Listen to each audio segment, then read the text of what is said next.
What is this government doing? They are simply consuming. I'll give you an example. Look at the budget. 10 trillion naira for capital expenditure. Yet 17 trillion naira for recurrent expenditure, including 8.2 trillion naira for servicing debts. Since this government came in, it has borrowed close to $15.8 billion in 7 months. Meanwhile, you have removed oil subsidy completely. What are you borrowing for? You said you want to remove oil subsidy so you can have more money to give us these amenities. Yet you have borrowed all this money. Let me tell you what they're doing with it. So guys, it's becoming obvious that this government does not have anything to offer the Nigerian people. You've just heard what Kenneth Okonkwo said. All the money they've been borrowing, what have they done with it? Nigerians, this government has borrowed $15+ billion. I mean, in just few months, not even up to a year. Where are we heading to? And still, it does not reflect on our economy. Nigerians are groaning, Nigerians are crying because of the hardship being experienced by the people of this great nation. We have always battled with this leadership problem, and I tell you, the one we are experiencing now is even the worst. No doubt Buhari said Nigerians were going to miss him. Let me allow you listen to what Kenneth Okonkwo got to say. Tackling the security situation of Nigeria is very easy because it has criminal dimension, ethnic dimension, religious dimension, and political dimension. Whoever wants to solve the security problem of Nigeria must be blind to ethnicity, to religion, and to politics. It is only when you're blind, like that blind woman of justice, blinded and carrying the sword, that you can effectively cut off the heads of all these people that are trying to destroy Nigeria. It is political because some of these people actually sponsor political parties and sponsor candidates in order that when they start perpetrating their insecurity on Nigeria, that such political people will look the other way. It is ethnic and religious in the sense that when those people come, they wouldn't want to invade the places that share the same ethnicity and religion with them so that they won't be blackmailed. But the foundation of the insecurity is purely criminal. It is the quest for resources. It is the quest for land. People from the desert area, naturally, when they are lacking because of the non-fertility of their soil, they start moving south, and they want to, good, whether by good means or bad means, they want to take over the fertile land or be accommodated. And when they want to get it through peaceful means, and people do not want to let out the ancestral land, they will use other means, including force, to take over the land and resources. So the foundation of insecurity, whether you call it settler, indigene clash, or header farmers clash, is economic. It is criminal acquisition of resources and of land. So if you are going to be able to tackle it as a leader, then you must be blind to politics, blind to religion, blind to ethnicity, because these things combine in making sure the insecurity is intractable. These governments don't have it. You can see they cannot even commiserate. They have not even commiserated going to Plateau to empathize with them. And I'm talking about the president. Does he even have the strength? Obi has been there. Obi has been in Tundu, Biri. Obi has been everywhere empathizing because he's a man of compassion with Nigerians. So this is the man who is providing the opposition, solving Nigeria's economic problem. Very easy. He has told you must shift emphasis from consumption to production. What is this government doing? They are simply consuming. I'll give you an example. Look at the budget. 10 trillion naira for capital expenditure. Yet 17 trillion naira for recurrent expenditure, including 8.2 trillion naira for servicing debts. Since this government came in, it has borrowed close to $15.8 billion in 7 months. Meanwhile, you have removed oil subsidy completely. What are you borrowing for? You said you want to remove oil subsidy so you can have more money to give us these amenities. Yet you have borrowed all this money. Let me tell you what they're doing with it. 5 billion naira to give the first lady to eat. Nothing else. Because she doesn't have any constitutional duty or function. Then 20 billion naira to give chief of staff. They said to renovate his house. 15 billion naira to renovate the VP's house. This will cost Nigeria about 110 million naira every day for the next 1 year. Meanwhile, you cannot give the workers who are productive up to $1 a day as wage award. He said he was going to give the workers 35,000 naira a month as wage award, not even wage increase, meaning less than $1 a day. Mr. Kenneth Okonkwo. $1 is now 1,200 a day. So this is a government that doesn't have empathy, that does not invest in productive means. They are still consuming the money. Oil price is not going to come down soon. Mr. Okonkwo, please allow me to interrupt you. Allow me to interrupt you for the sake of...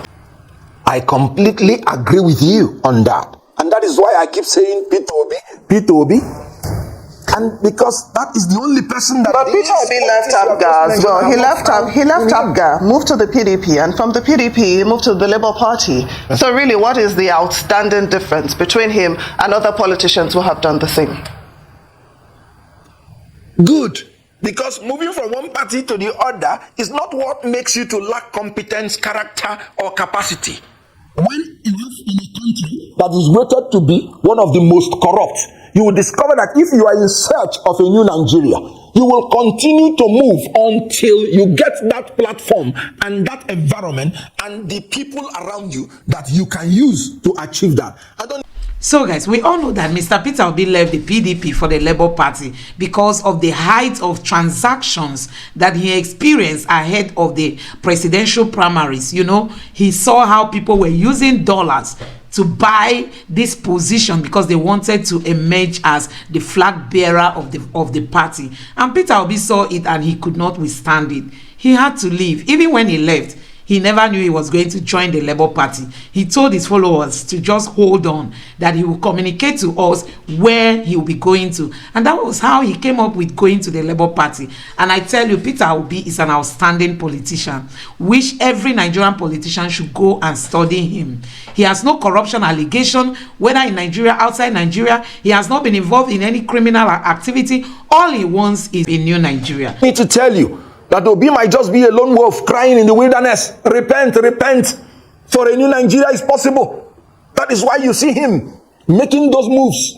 It is not because he wants power or money. He has told you he is not desperate about being Nigerian president. And he has shown it. Even when INEC did all the abracadabra. You know what Obi say? Calm down. We wouldn't need to destroy the nation. We will get it at the right time. So he is moving because he's searching for the particular environment and platform where the people that he's going to lead will accept this new Nigeria, where men should not just that they shouldn't be corrupt, but they should be incorruptible. You can't get that in the traditional platform that is existing in Nigeria now. You cannot get it in PDP. You cannot get it in APC. Are there anybody that wants to confront what I'm saying? So I agree with you. The elected class now, even some from Labour Party, have not impressed me. They've not impressed Nigerians. But Peter Obi has impressed me because I was inside the political room and I knew how he was carrying his life. And I knew that he meant it when he said, I would rather do the right thing and lose than doing the wrong thing and winning. So I agree with you. But please, if you watch what I'm saying, I keep talking about Peter Obi, new Nigeria. Because for now, he is the only politician I can tell you that can make these things possible. Look at what is happening in Nigeria today. Can you say this is what we wanted to see? That our debt now is 88 trillion naira. And what are you spending it for? Nothing. Consumption. Buying SUVs, 100% imported for 469 members of the National Assembly. And you are talking about job creation. He said his 8 priority areas. He mentioned it in the speech. National defense and security. He has failed on that. Job creation. He has failed on that. Look at it. Macroeconomic stability. He has failed on that. He said he removed dual foreign exchange and wanted to make a single exchange. Are we not having the dual today? They are saying 800 naira official rate and you have 1,200 naira. He has failed on that. You talk about investment environment optimization. He has failed on that. You talk about this is his own 8th priority area. You talk about poverty reduction. He has failed on that. You talk about social security, he has failed on that. You talk about human capital development, he has failed on that. What else has he not failed on? Wole Soyinka had to go to his office and say, my friend, you have 1 year to deliver. He gave him 7-point agenda. In Lagos State, his own town, Lagos Island, they were crying, we are hungry, we are hungry. So with profound respect, he has failed in the 8th priority area. 77 months of democracy is approaching 20% of your time. Oh, but some people would say that 7 months, is a little bit too short for you to judge if he has failed or not. Don't you think we have been a bit too hasty in judging him so harshly? There's a proverb in my place that if you want to know how the thing of a big lady is, if you see the thing of a little lady, you will know. So, if you want to know how the 4 years will be, you start from 7 months.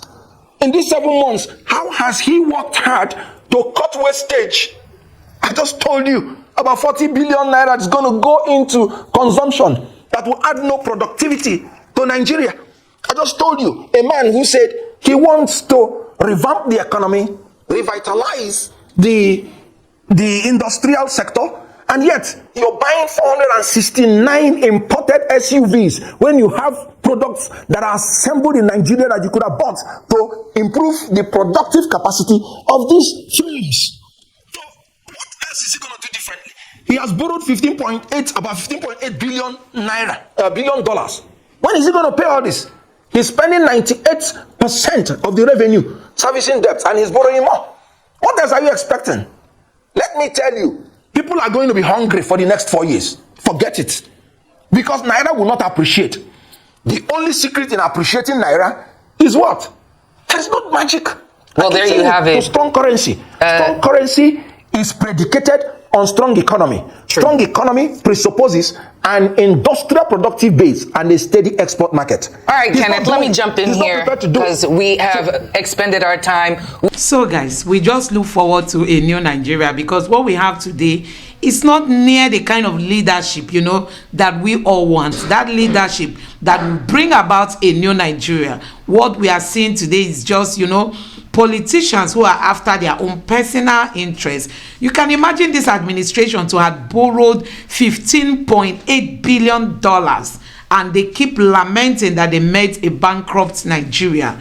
That is what they met, that they met nothing in their accounts. They met a collapsed Nigeria. That is the excuse they've started giving us. Like when Buhari came in, he used Jonathan as an excuse on why they didn't perform. Now this government has come in again. You've seen the style they are using in giving us excuse. They are now shifting the blame to Buhari. Don't forget that Tinubu told us that he was going to start where Buhari stopped, and that is what they are giving us, a very bad kind of leadership style. That is what we are seeing today in Nigeria. Let me know what you think about this in the comment section below.